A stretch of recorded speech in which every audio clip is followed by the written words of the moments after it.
All right, you guys, this is going to be a little bit of review on what we covered last class as far as taking your Dynamesh model in Zbrush and turning it into a Z-remeshed model so that you can give it a little bit further love, a little more detail, a little cleaner resolution to work with, and also the luxury of having multiple subdivision levels here in our geometry tab, as you see that I have here.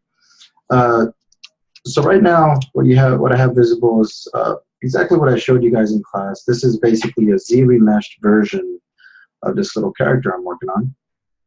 And off the bat, you can see that it's nice, evenly distributed topology. What Z-remesher basically does is it looks at the form of your model and tries to basically create edge loops that follow and support that form as good as it can, at least. So let me walk you through those steps, and hopefully it's something that will be beneficial for you guys, because definitely we got to get your models here.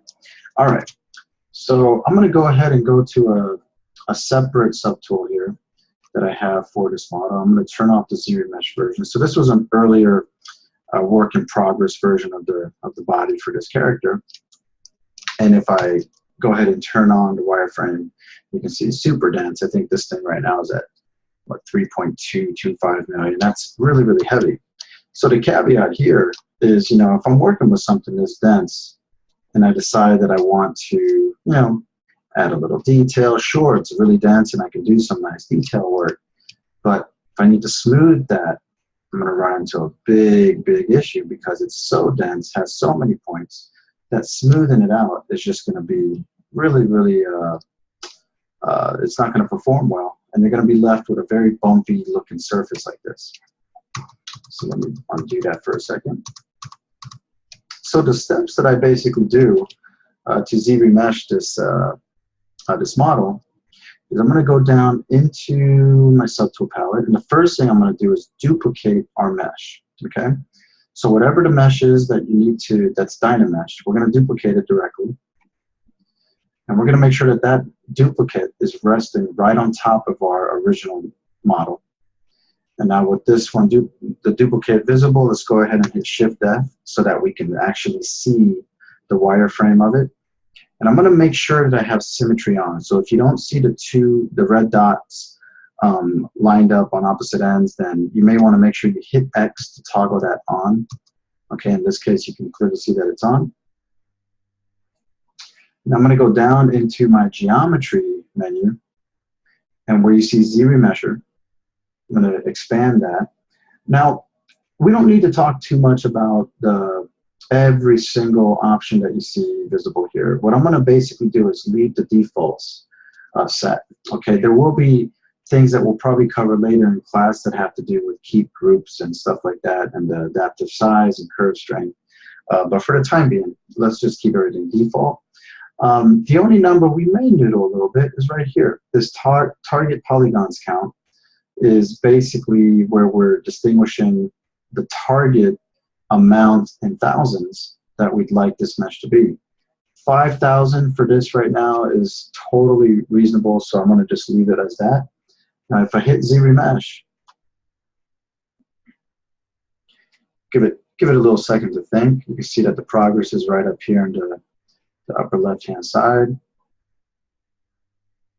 And once that progress bar does its thing, we're going to end up with a pretty nice looking mesh here, at least for further sculpting. Okay, so let's see what it gave us. I'm going to go ahead and isolate this. So you can see it's doing a really, pretty reasonable job at looking at the form and trying to give me something. Now, if I inspect a little bit more closely, you can see that this isn't quite desirable for fingers and all that kind of business. Like, that's not what we want. And we will talk a little more in depth about hands, fingers, stuff like that a little bit later on. But for right now, let's go ahead and focus on this. So I'm going to go ahead and unisolate this. So at this stage, what I want to do is basically take this model, this new model, and let's actually change the color for this too so you see it a little bit better. I want to take this model And I want to make sure that it basically has the same detail and color information that I have on the model that I originally started from, but apply it to the new mesh. So here I'm just toggling between the two models. And if I go ahead and turn on my wireframe, you can see the big difference, right? Okay, so let's go ahead and turn off everything else that we don't need except for the two models we want to use right now. So I'm going to literally hide everything, but I'm going to turn on our Zremesh model, and I'm going to make sure that that original Dynamesh model is turned on as well. So you can see me hovering over it in the subtool palette. So the Zremesh model will remain on top of the Dynamesh model. And now we're going to basically do what's called a projection. In our subtool menu, toward the bottom, you're going to see something called project. Expand that menu. And again, this is another area where I don't really dive too much into the actual parameters for this. Usually default works totally fine. From time to time, you may dial in a different distance value, but I find that 0.02 for most cases is going to do what you need. So let's go ahead and hit project. And off the bat, you're going to get this message. It says, one of the visible subtools contains polypaint data. That is true. That means our Dynamesh model has some paint values that I gave it. I was kind of painting along stuff. Would you like to project the poly painting to the active subtool? We're going to say yes.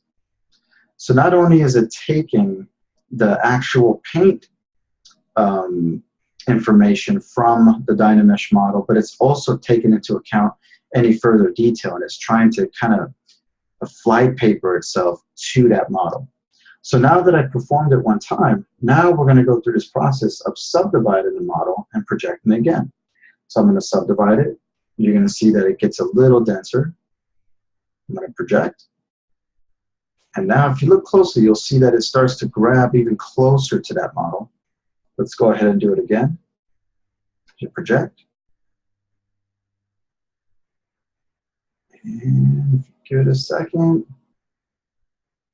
Even closer. So if I go ahead and isolate this for a second, let's turn off the wireframe. So you can see it's retaining the information really nicely. And at this point, I'm getting that color variation that I was painting on there too. Now, what's awesome about that? Well, first and foremost, of course, we have a much nicer mesh, but even more importantly, we have the luxury now of taking these values of our subdivision levels and scrubbing all the way to the lowest subdivision level or detailing at the highest subdivision level. So where we would utilize the low subdivision level is for when we do got to smooth stuff out. So if I go in here and do some of that same type of sculpting that I showed earlier on the really dense model, I do something like that, but here I can really go in and just kind of smooth that out really nicely, really easily. I'm not going to do all that because I don't want to do that just now.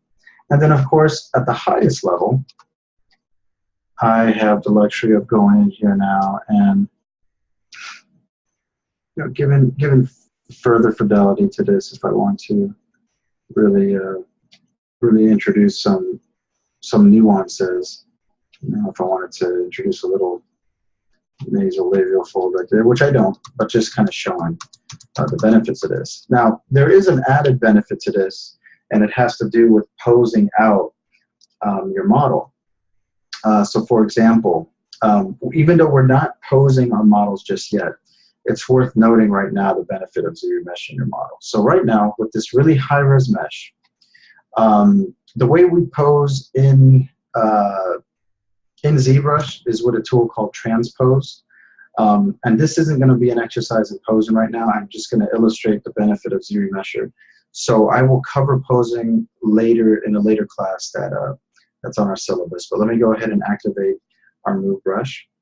And I'm going to hold down Control and just kind of drag this out on this mesh. And it's going to kind of automatically mask the model. If I let go, you'll see that I basically have the arm unmasked, the body's masked. And if I blur this mask out a little bit, let me go to my mask and menu. Just going to blur it, and I'll blur as much as I can. So you see I get a nice little fall off there. That's all great. I'm going to drag this out. And if I go ahead and start moving this around, I can kind of start posing a little bit and do something fun. Now here's what's interesting. In this particular case, it's actually working fairly reasonable. And it's probably because my mesh is still under control. Like, it's not in the millions. It's only at 200,000. But where it becomes highly beneficial to use a Z-remesh model is if I was to scrub this back to that lower resolution, it all of a sudden becomes much easier to pose because I can move this stuff around.